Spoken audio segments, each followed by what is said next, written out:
ya? Suka nonton drakor nggak Mbak? Kebetulan saya nggak suka. Oh gitu, saya tuh sebenarnya juga nggak suka. Tapi kalau udah nonton satu harus selesai sampai episode terakhir. Nggak suka dari memperhatikan protokol kesehatan. Betul, ya. protokol Kalau kesehatan. saya pribadi new normal itu sebenarnya mungkin yang inginkan untuk pemerintah new normal itu kan untuk memperbaiki ekonomi ya. Cuman kayaknya nggak sinkron sama masyarakat Indonesia yang masih banyak yang belum paham tentang new normal. Karena new normal ya urip normal kayak biasanya. Kayak biasanya. Gitu. Pergi kemana? Iya, padahal new normal itu menurut saya pribadi sih itu kita itu masuk ke peradaban baru. Peradaban baru di mana yang kebiasaan-kebiasaan dulu ketika kita bertemu salaman, cipika-cipiki dan lain sebagainya itu sudah tidak ada lagi mulai sekarang. Betul. Sekangen-kangennya kita sama teman, sama orang tua. Orang tua mungkin kalau masih satu rumah nggak apa-apa ya. Nggak apa-apa satu rumah. Kita nggak boleh salaman, bukan berarti kita nggak boleh salaman tuh kita tidak menghormati, itu enggak. Mungkin kita belajar dari negara tetangga. Iya. Yang sering nonton drakor pasti tahu deh. Drakor, drajep. Iya. Drama Korea, drama Jepang. Mungkin kedepannya Indonesia akan seperti negara-negara di Korea sama di Jepang. Pasti seneng kan kalian-kalian yang suka nonton drakor. Kita kalau lihat drakor ya, suka nonton drakor nggak Mbak? Kebetulan saya nggak suka. Oh gitu, saya tuh sebenarnya juga nggak suka. Tapi kalau udah nonton satu harus selesai sampai episode terakhir. Nggak suka dari awal. Pernah dikasih tahu sama teman suruh nonton dari awal sampai akhir, tapi tetap aja nggak suka. Jangan, nanti kalau udah nonton ketagihan. nggak bisa berhenti. Nah betul Iya. sekali. Padahal di situ kita bisa mengambil pelajaran, mungkin nilai dari budayanya mereka sih. Jadi kalau yang udah nonton drakor udah hafal ya, kalau ketemu sama orang tuh nggak ada salaman. Terus kalau warga Jepang itu udah dari nenek buyut, nenek moyangnya mereka nggak pernah salaman. Ya mungkin nunduk dulu terus salaman, cuman salaman kan tidak budayanya mereka, dan mereka itu memakai masker setiap hari mau sakit mau enggak, karena mereka seringnya berkerumun, mau naik bis, mau naik kereta. Kalau di sini kan kita naik motor sendiri. Betul. Padahal kita sendiri naik motor harus pakai masker biar nggak kena polusi. Betul, iya. polusi. Jadi untuk new normal ini, peradaban baru ini bukan tentang hidup baru kayak kemarin, enggak, tapi ya peradaban baru yang kita mengikuti protokol kesehatan. Yang pertama nih, wajib pakai masker nih. Kalau aku malah yang pertama masker. Oh gitu. Iya, masker itu wajib karena ya itu tadi, penularannya kan memang dari droplet. Kalau mulut kita, hidung kita tidak tertutup, akan semakin mudah virus itu masuk. Dan kalau kita yang terinfeksi, kalau kita nggak pakai masker, kita nggak pakai kita tidak menutupi hidung sama menutup mulut, kita yang akan menulari. Tuh masker. Kedua, cuci tangan. Betul. Cuci tangan sudah semua orang udah tahu lah cuci tangan yang benar itu seperti apa, di air mengalir. Jangan pegang wajah. Betul sekali, itu yang rentan. Nah, padahal gatel hidungnya, kucek-kucek mata, kelilipan. Apalagi ya masker, cuci tangan, sama jaga jarak. Betul. Gak usah keluar. Kalau nggak penting banget itu jangan keluar. Ya itu aja sih ya mungkin new normal bagi kita. Tapi kalau untuk kesiapan new normal di Kabupaten Magelang, terutama menurut saya itu kayak belum siap sama sekali. Belum, karena tiap hari itu masih ada penambahan. Pernah nggak di Kabupaten Magelang itu nihil? Oh kemarin? Sehari pernah nihil. Nihil. Baru satu nihil. Sehari itu nihil. Selang satu harinya udah penambahan 5 orang. Tapi itu terkonfirmasi sama yang sembuh sinkron nggak? Hari ini masuk 5, ada yang keluar nggak? Belum mesti? Belum pasti. Itu tergantung hasil swabnya. Karena yang di RSD Merah Putih itu rata-rata kan kita kan mengirimkan swabnya di Salatiga. Kebetulan Jawa Tengah itu adanya di Semarang sama Salatiga. Kirain jadi langsung, guys. Nggak bisa. Cuman jadi ada 2. Yang lama swabnya itu karena mengantri di sana. Hasilnya dikirim ke sana. Betul. Di Salatiga udah berapa ribu yang ngantri? Kemarin itu terakhir tuh ada 900-an yang mengantri. Itulah. Kasihan ya. Iya, jadi kan kebanyakan kan karena lama di rumah sakit, bosen banyak sekali pasien itu, terutama di RSD Merah Putih mengeluh pengen pulang. Kemarin juga ada yang anak kecil. Jadi kan anak kecil orang tuanya ikut nggak tuh? Anak kecil orang tuanya ikut kebetulan, tapi orang tuanya nggak ditaruh di RSD Merah Putih karena dia juga penyakit bawaan. Iya, dia tertular dari ibunya. Umur berapa tuh? Kemarin ada yang 5 tahun, ada yang 9 tahun. 9 tahun mah udah, maksudnya kita udah bisa memahamkan si anaknya. Betul. Ya. Yang kalau 5 tahun dia bener-bener nangis di sana nangis. Kebetulan dia sama orang tuanya, sama ayahnya, cuman ibunya beda rumah sakit. Ayahnya juga terkonfirmasi. Betul, dia tertular dari orang tuanya anaknya tersebut. Riwayat apa nih? Riwayat kontak dengan klaster gua. Oh, jadi klaster di Magelang sekarang ini masih klaster gua. Masih klaster gua. Semoga klaster gua aja udah selesai. Betul. Jangan ada klaster pasar. Jangan. Kalau Jangan ada klaster mall. Nah, klaster sepedaan. Nah, apalagi itu. Klaster perpekan, klaster sepedaan. Cukup klaster gua aja lah.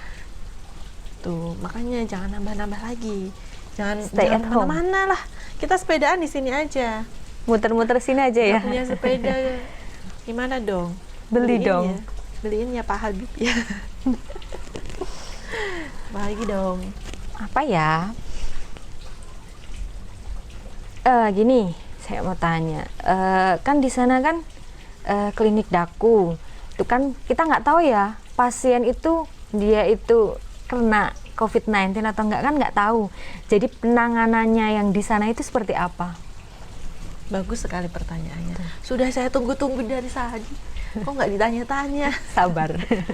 Ya, kalau Rumah Sakit Merah Putih kita tahu lah, pasien yang masuk ke rumah sakit udah jelas. Mereka COVID-19, udah jelas saya sebagai tenaga kesehatan harus gimana, harus pakai apa, gitu kan ya. Betul. Nah, kalau yang di klinik-klinik Pratama nih, puskesmas, klinik Pratama itu setara puskesmas yang paling bawah sendiri.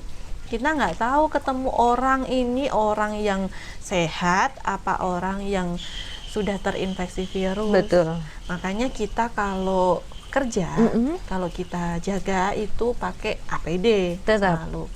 Cuman kita APD-nya masih level 2 tapi nggak pakai N95. Oh gitu. Jadi APD-nya tetap masker bedah, gaun, terus pakai gaun, kemudian kadang pakai ini face shield. Cuman yang kalau saya pribadi karena saya pakai kacamata dan saya seringnya ada di depan komputer, nggak bisa pakai face shield karena pusing juga.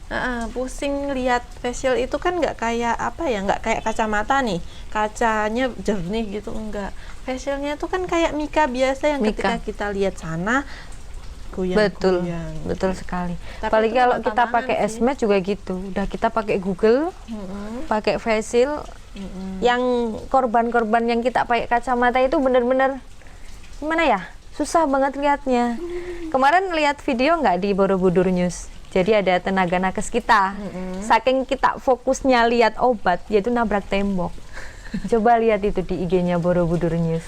Itu ada. Terus pingsan? Enggak. Ketawa malah. Iya, ketawa dari kita. Ketawa semua. Nggak apa-apa, itu hiburan. Betul. Kalau kita di klinik Pratama, yaitu tetap APD kita jaga. Kemudian gini, jadi sekarang semua tempat pelayanan kesehatan tidak akan menerima atau memasukkan pasien ataupun pengantar tanpa masker. Oh, gitu. Kalau nggak pakai masker nggak boleh masuk.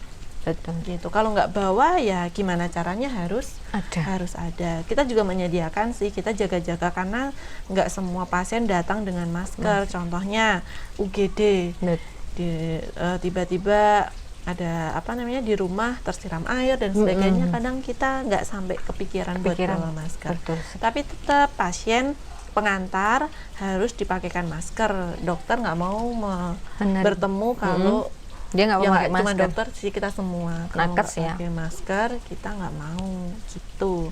Jadi jangan tersinggung kalau misalnya jadi ada gini pakai masker pas daftar, Mbak, maskernya Iya. juga, Mbak atas nama ini gitu. Mohon maaf maskernya dipakai dulu. Betul sekali, buat Gunanya- menjaga. Ya, tapi kan orang-orang pakai masker belum terbiasa, dia merasa saya ngomong kayak blok kayak gitu. Betul, supek kalau Tapi kita bahasa Jawanya. kita sudah terbiasa mendengarkan orang yang bicara dengan masker. Jadi misalnya kita nggak dengar, kita akan mengulang. Mohon maaf apa gitu. Betul sekali. Tuh masker. Dan pengunjung nih, untuk pengunjung di klinik sendiri, bagi anak Ya. pendamping cuma satu, bagi lansia pendamping cuma satu, bagi yang dewasa ketika dia kuat berjalan sendiri dia tidak boleh sama pendamping. Jadi masuk ruangan, karena kan ya puskesmas, klinik itu kan tidak sebesar rumah sakit ya, ruangan terbatas, kemudian ruang tunggu harus berjarak, makanya kalau satu pasien yang antar 3, 4 masuk semua kan nggak ada tempat buat yang lain. Jadi tujuannya kita membatasi supaya ruangan tidak penuh, dan penularannya juga, penularan virus apapun juga kita nggak gampang masuk di ruangan itu. Gitu, Bu. Terus mau tanya lagi, di sana kan ada klinik rawatnya. Nah, Apakah di sana itu membuka, semisal kan ada pasien yang rawat inap, itu pasien boleh ditunggu atau tidak? kebetulan untuk rawat inapnya tetap boleh ada yang nunggu, satu orang aja. Satu orang aja. Satu orang itu pun tidak boleh ganti-ganti. Jadi kalau ada operan mau ganti gitu enggak, pokoknya yang nunggu ya ini. Ketika mau ditinggal ya silakan ditinggal, nggak apa-apa. Kalau ada yang mau jenguk, mau besuk nih, bawain makanan, kita bawain aja ke dalam, atau yang menunggu suruh keluar ngambil. Jadi orang lain nggak boleh masuk. Dan sekarang di klinik sendiri rawat inap, persalinan itu harus rapid dulu. Oh, Kita gitu. kan ada pelayanan rapid, jadi di rapid dulu. Tuh teman-teman yang mau rapid deket di klinik Dago Sehat, Ya. nggak usah jauh-jauh ke Tidar. Oh, Kebetulan iya. di Kabupaten Magelang yang siap buat rapid itu kan baru di Nah, di RS Tidar. Rumah Sakit Muntilan udah. Oh, udah siap. Kalau nggak salah Rumah Sakit Muntilan, Rumah Sakit Aisyah sudah Oh. ada rapid loh, bukan Oh, swab. rapid ya. Oh, iya. Kalau swab ya cuma rujukan doang. Gitu. Lagi? Apa ya? Baik, Mbak Endah, saya mau tanya. Menurut Mbak Endah itu kalau untuk dunia pendidikan, itu kan ada pendidikan formal sama non formal. Itu menurut Mbak Endah gimana? Karena dilihat dari sampai sekarang ini kan banyak anak itu masih di rumah. Dia itu benar-benar merasa bosan di rumah. Kapan dia mau masuk sekolah gitu? Ya. Untuk new normal ini ya, karena kan pemerintah kan gembor-gembor new normal ini kan mungkin kalau sebagai pandangan dari saya itu untuk memulihkan ekonomi, karena ekonomi sekarang kan sangat terpuruk. Ya iya sih, cuman semua orang harus kembali lagi di ingatkan tentang protokol kesehatan itu untuk ekonomi. Sedangkan untuk dunia pendidikan sendiri, saya sebagai orang tua punya balita juga yang sekolah juga di sini juga. Nah, ya. Itu kalau untuk dunia pendidikan, saya pribadi saya belum setuju. Kan saya sebagai tenaga kesehatan cukup paham tentang virus COVID-19 ini tuh akan sampai kapan kayak gitu. Melihat kondisi Indonesia dan orang-orang yang seperti ini, akhir tahun pun kayaknya belum, istilahnya kurvanya belum bisa turun ya. Mungkin bisa turun, cuman belum bisa 70% drastis lah. gitu ya. Kalau saya melihat sih mungkin bisa sampai 1-2 tahun lagi untuk kembali istilahnya herd immunity. Nah, Iya, kan sekarang kan lagi di ini herd immunity kan. Herd immunity itu nanti yang kuat ya dia akan bertahan, yang lemah mereka yang akan tersingkirkan seperti itu. Untuk dunia pendidikan yaitu kembali tadi saya belum setuju, karena lebih baik ada orang tua yang bilang lebih baik anak tinggal sekolah, tinggal Iya. kelas daripada tinggal kenangan. Betul. Iya nggak? Iya. Anak itu sangat rentan sekali, entah itu dari balita, entah itu anak SD, SMP.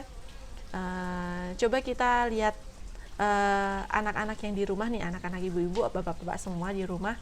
Selama di rumah ini, terutama yang punya balita ya, saya Betul. sendiri, berapa kali sakit nih. Kita kan udah Maret, April, Mei, Juni, udah 4 bulan ya, hampir sekitar 3,5 bulan ini. Pribadi untuk anak saya sendiri tuh malah jarang sakit, alhamdulillah banget. Antara mau mengungkapkan ini nanti dibilang sombong, nanti engkau baru anakku loro kayak gitu. Enggak, ternyata balita anak saya sendiri yang masih umur 3,5 tahun ini jarang sakit karena dia tidak kumpul sama teman-temannya. Berarti di rumah terus ya? Nah, kalau anak TK, anak PAUD itu kan sebulan sehat, habis itu pilek, terus sembuh, habis itu batuk, sembuh, habis itu gatalan dan sebagainya. Itu karena apa? Karena yang satu sakit nularin temennya, yang ini sembuh nularin temennya lagi, nularin temennya lagi. Nular terus ya. Nah, itu kan karena jadi satu di sekolah. Tapi kalau di rumah alhamdulillahnya sehat. Tapi memang benar ketika di rumah ya tidak terpapar virus apapun termasuk COVID-19 itu tadi. Jadi untuk termasuk pesantren ya, apalagi pesantren ya, kita Betul tahu sekali, santri. Nah, kita tahu pondok pesantren itu hampir mungkin 80% itu nggak ada santri yang satu ruangan satu. Betul, nggak ada. Nggak ada yang asrama kayak di hotel gitu, Nggak nggak ada. ada. Pasti satu ruangan bisa 5, bisa 10. Bahkan kemarin saya sempat nonton videonya Pak Ganjar itu di salah satu pondok pesantren, itu ruangan kecil tapi sampai 23 orang. Terus tidurnya gimana ini? Ya kalau nggak cukup tidur di luar katanya gitu. Pengalaman Nah, saya juga Mbak dulu kan ya, pernah pernah mondok. mondok. Nah, itu tuh satu ruang itu sekitar ada 60-an. Ruangan yang gede kayak Ruangan bangsa. yang lebar, Nah, kayak lebar. aula gitu ya. Betul. Jadi kita tuh nggak mungkin satu-satu itu nggak mungkin menyediakan satu-satu, apalagi di kamar mandi juga kita bareng-bareng, di masjid juga Nah, bareng-bareng.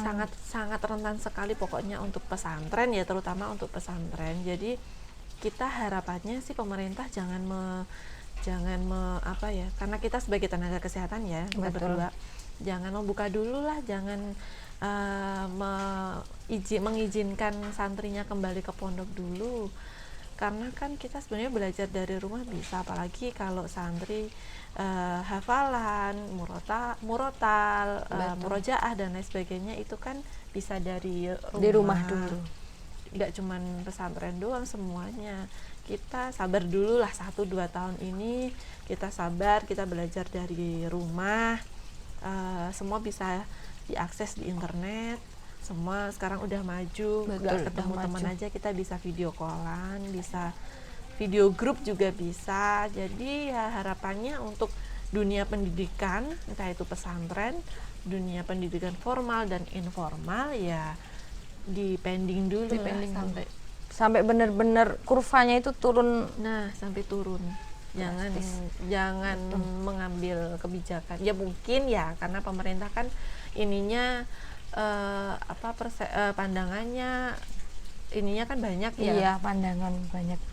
Dari beberapa orang dikumpulkan, itu kan menurut siapa pertimbangannya itu. banyak, pemerintah yang lebih tahu. Cuman kita yang di sini untuk wilayah kita sendiri, wilayah Kabupaten Magelang sendiri pun harapannya jangan ini dulu, jangan dibuka dulu aja. Betul. Supaya memutus rantai, kita bisa belajar dari rumah. Terus mau tanya lagi Mbak, kebetulan kan Mbak udah punya balita ya.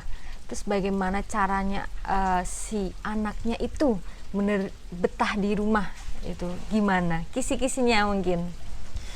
Berat Bu. Mungkin karena saya sendiri yang nggak full mom, nggak full di rumah, bisa ditinggal punya kewajiban, bukan kewajiban sih, memang profesi harus meninggalkan anak, dan suami juga kerja. Jadi untuk kebosanannya tidak begitu full karena kita nggak 24 jam 7 hari sama anak terus. Ketika shift pagi kita ninggalin anak sama akung utinya, pasti ada permainan lah, entah pokoknya ada kegiatan yang bikin dia nggak bosan. Ketika sama orang tua ya sebisa mungkin kita menciptakan suasana yang bikin anak nggak bosan, ya walaupun tetap aja si anak minta handphone karena orang tua sendiri juga megang handphone. Nah, ya kan megang handphone terus kan mesti anak protes. Kan? Nah, cuman kita harus sebagai orang tua juga harus benar-benar memperhatikan ya untuk anak di bawah 5 tahun jangan sampai 1 hari full itu pegang HP. Saya tidak setuju itu. Mending anak disuruh sepedaan di halaman atau kekeceh. Nah, betul, keceh itu yang paling seneng. Atau apalah ya. Nonton TV juga oke, belajar. Karena kalau anak balita, terutama anak-anak PAUD itu kan gampang bosen. Dia nggak bisa. Sekarang belajar nulis nih, belajar baca 10 menit aja anteng sesuai ekspektasi itu nggak bisa. Pasti baru 1-2 menit udah buyar. Gitu. Jadi ya pintar-pintar kita sebagai orang tua harusnya bisa lebih kreatif ya. Betul. Insya Allah semua orang tua bisa kreatif memberikan kegiatan anak. Nggak harus permainan dan nggak harus beli mainan. Gitu. Bagaimana caranya kita gitu ya. Kita yang tahu anaknya seperti apa, ya kan. Tutup toples saja tuh bisa buat setir, antena bisa buat tembak-tembakan, antena yang bekas kayak gitu, apa aja bisa. Memanfaatkan barang-barang ya yang ada di rumah, nggak usah beli. Ya, semangat lah buat ibu-ibu, kakak-kakak nih. Nah, buat yang dewasa nih ya, anak-anak SD, SMP, itu kadang bosan. Ya bisa kita buat menghafal Quran aja kali ya. Mungkin kalau anak pengen main HP, ada syaratnya nih, murojaah dulu. Betul. Nah, itu harus itu gitu. Itu dong guys. Apa lagi ya? Baik, cukup sekian bincang-bincang kita kali ini. Sebenarnya saya bukan host, dia bukan bintang tamu. Kita semua host dan bintang tamu. Betul. Gitu kan. Nggak ada hostnya. Yang punya akun siapa ini ya? Nggak tahu. Jadi kita yang bicara santri-santri ya. Insya Allah santri-santri itu nggak ada yang beling. Mungkin yang punya akun aja yang jadi beling ya. Betul. Tapi kreatif luar biasa. Terima kasih sudah menghadirkan kami di sini berbagi informasi seputar pandemi yang kita semua berdoa semoga pandemi ini akan segera berakhir.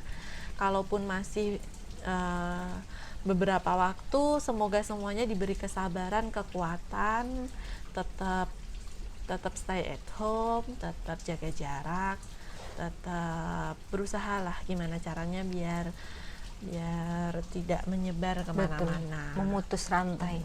Dan kita juga bersiap nih untuk new normal. Diulangi lagi, untuk new normal apa Mbak tadi? Protokol kesehatan wajib. Itu apa Mbak? Apa aja? Kita harus selalu pakai masker. Terus cuci tangan.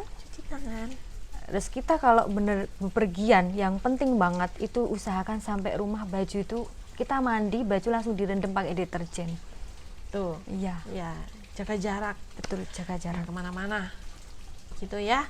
Insya Allah kita bersiap menghadapi new normal. Oh, malah yang paling penting jangan salaman kalau ketemu sama orang. Betul. Nggak usah salaman, kita cukup gini. Gimana kalau kita sebagai orang Jawa gini aja?